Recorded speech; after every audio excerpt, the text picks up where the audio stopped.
৯৫,০০০ শিক্ষক নিযুক্তি দিয়াৰ পিছত সাধাৰণতে আৰু কোনো মুখ্যমন্ত্ৰীয়ে আৰু ভৱিষ্যতে শিক্ষকৰ নিযুক্তি হ'ব বুলি কোৱাৰ সাহসো কৰিব নোৱাৰে।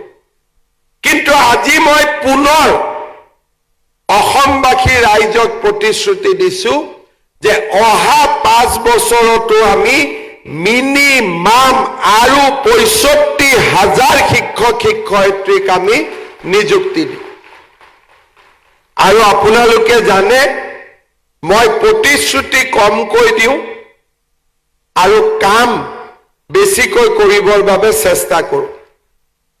১ লাখৰ জাগাত ১,৬৫,০০০, গতিকে ৬৫,০০০ নতুন নিযুক্তি, ৬০,০০০ নহয় হলে ৭০,০০০ হ'বগৈ, কিন্তু ৬০,০০০ হোৱাৰ কোনো সম্ভাৱনা নাথাকে।